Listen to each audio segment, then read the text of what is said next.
good morning. Kumusta tulog, ha? Sarap gising? Ikaw anong ginawa mo sa akin, ha? Bakit iba na ang damit na suot ko? Bagay naman sa'yo nakarobe, Huwag mo sabihin wala kang naalala sa mga nangyari kagabi. Anong ginawa natin kagabi? Sa lahat ng bagay, palaban ka talaga, no, Pilar? Ibig sabihin, may nangyari talaga sa atin kagabi? Well, sabihin na lang natin na nangyari ang lahat na dapat na mangyari. Siguro minanyak mo ko, no? Excuse me, sabihin mo, ako ang minanyak mo. Pero, well, I must admit, hindi din naman ako kumontra. Hindi totoo yan! Hindi totoo? Ayaw maniwala? Pruweba. Suot mo kagabi, di ba? Nakarobe ka ngayon.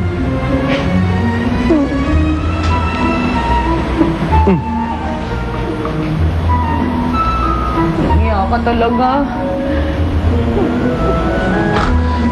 Dalawa lang naman tayo dito. Wala nang magpapalit ng damit mo. So, kung ako sa'yo, buti pa, huwag ka na mahiya, Pilar. Okay? Kasi nakita ko na ang lahat ng dapat ko makita. So, wala nang itatago sa akin.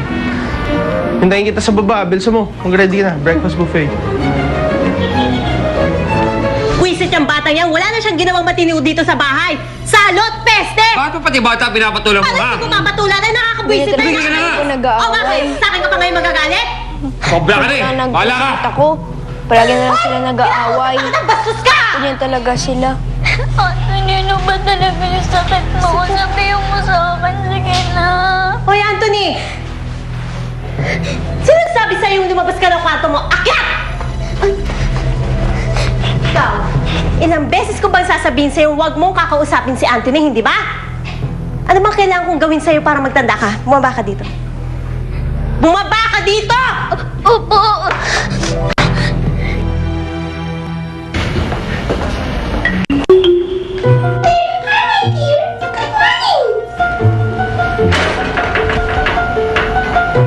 There is nothing good about this morning.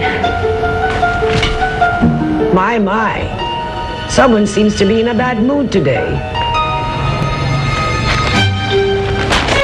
Dahil ba dito? Di pa! Yan. Huwag kang aalis dyan hanggat hindi ko sinasabi. Ayoko malalaglag ang 2 libro na yan. Aling Glenda, tanggalin niyo na po ito. Aling Glenda.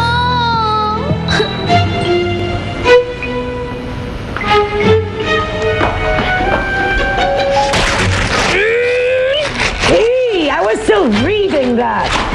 I hate this girl. I hate her. Can you imagine like a cheap carinderia girl winning a culinary competition with my partner? And she spends the whole night with him inside the hotel room. That's right. Naunahan ka na ng isang karinderya girl kay Jude. Hindi pwede.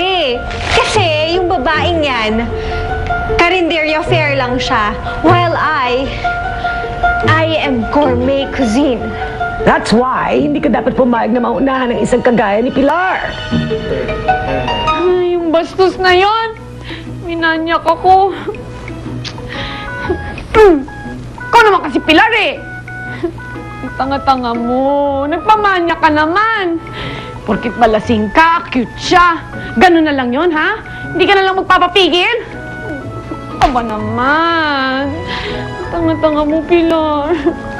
Tanga-tanga mo. Paano na yan ngayon? Ano na yung mukhang papakita mo kay Jude? Kay Inay. Kay Itay.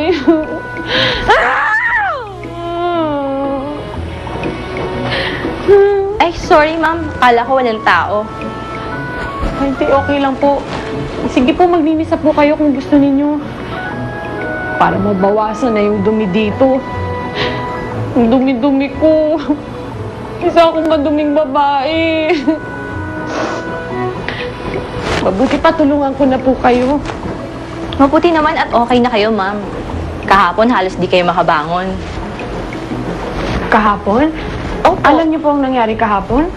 Oo, yung tinawag ako nung kasama nyo, yung gwapo. Kasi nga po, halos bumagsak na po kayo sa kama kagabi. Sa sobrang kalasingan nyo, mukhang nahiya po ata siyang galawin ng damit nyo, kaya tinawag niya ako. Ibig niyo pong sabihin kayo pong nagbihis sa akin? Opo, ako nga po. So, kung kayo po ang nagbihis sa akin, walang nakita si Jude? Wala talagang nangyari sa amin? Naku, imposible po yun. Daig nyo pa humanti kagabi. Kahit nga po masunog na tong hotel na to, di nyo pa rin humamamalayan. At saka, mukhang mahihain po si Sir. Lumabas pa ho siya nung binibihisan ko kayo. So, wala talagang nangyari sa amin? Kung meron man, siguro sa panaginip lang. At saka, pagtingin ko nga po, tulog na po si Sir dyan sa sopa niyan. Salamat, Manang. Maraming salamat. Walang hiya yung Jude na yun.